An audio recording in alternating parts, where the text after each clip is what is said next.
Bollywood has some amazing potential to make amazing movies, especially in the superhero genre. But unfortunately, this is one section which hasn't been well exploited, despite having some movies like Ra1 and Krish with some amazing production value. So let's look at what is the problem in marketing these superhero movies in India. Welcome to today's discussion. Today we'll be talking about why superhero movies in India are so poorly marketed. Now, when I say superhero movies in India, I refer particularly to the recent releases of Krish and Ra1. Now, these movies have got so much potential to be on par with the Hollywood movies when it comes to superhero genre. But still, the marketing of these movies hasn't been that great.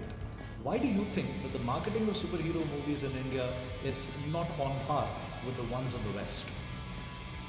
Well, superheroes in India are characterized poorly to begin with. They don't have much of a backstory.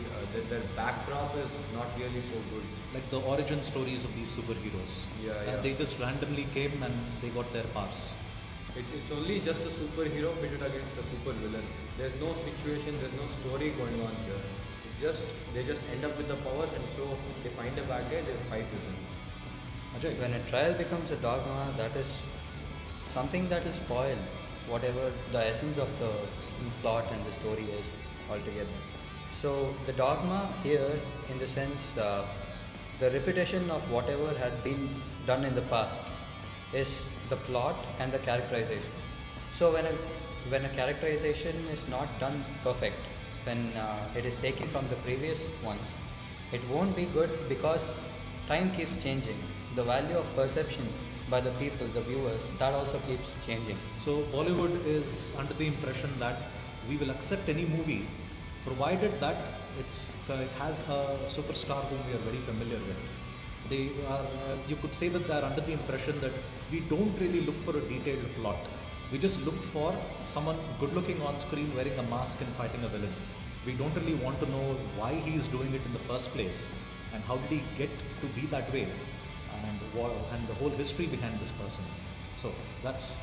Now, if you observe Hollywood superheroes, most of them originate out of comic books.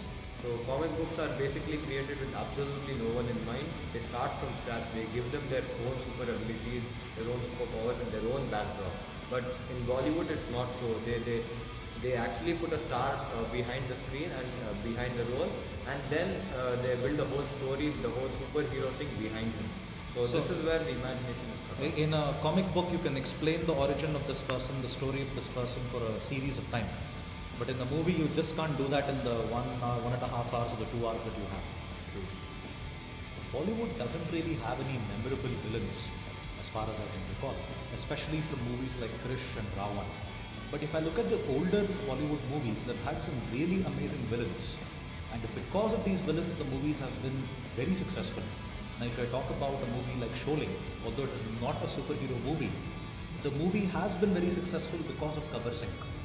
And even to this day, even my generation, your generation, is still able to remember dialogues of Sholay, is still able to remember the character of Gabbar Singh.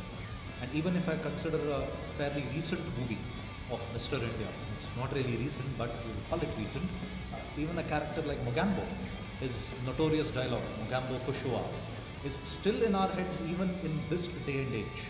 So why do you think Bollywood is not able to come up with a villain like how Hollywood is able to do it?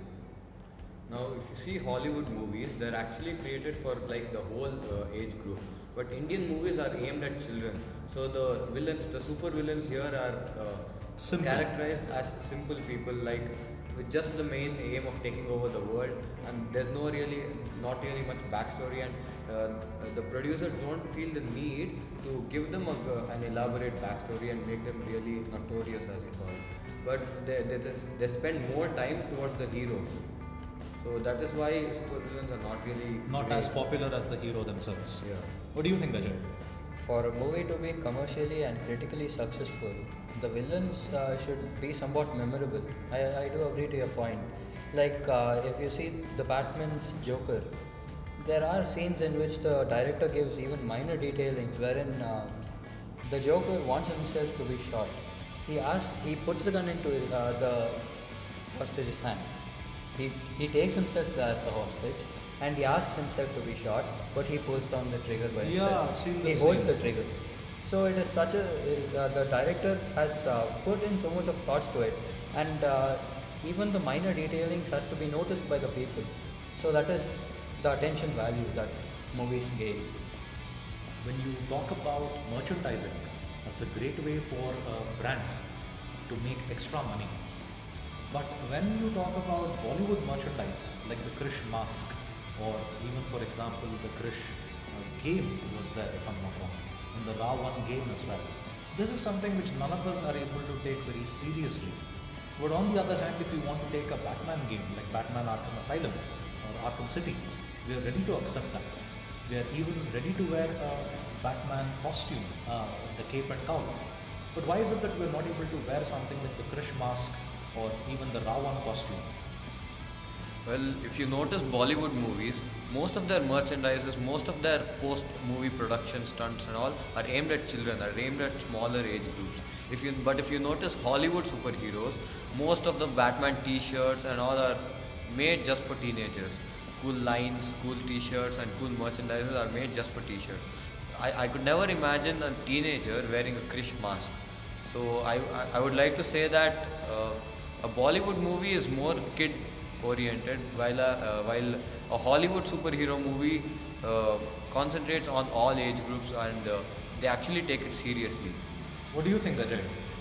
There is actually a lot of science behind the Batman's mask and his armor, costume, and almost His getup, everything yeah. that he uses. Even his car that has been sold for around $3 billion, if I'm not wrong. The About Bat movie. 2 years ago, I suppose I had read it in the newspaper that $3 billion for a car, and it's a movie. That is a post-movie production. The production house is going to get the profits. So the science behind it should appeal to excessive amount of people, and it should not be concentrated towards one particular age group or a particular sect of the society. It's something like when we look at a Batman costume, we know that it's cool because of the science behind it. But when we look at a Krish mask, it just appears as it's a sheet of paper on our face, nothing more than that. This discussion was a very interesting one. Thank you, Ajay. Thank you, Atish. I hope you will be part of the future videos which we will be shooting here as well. Thank you for your time in spending here.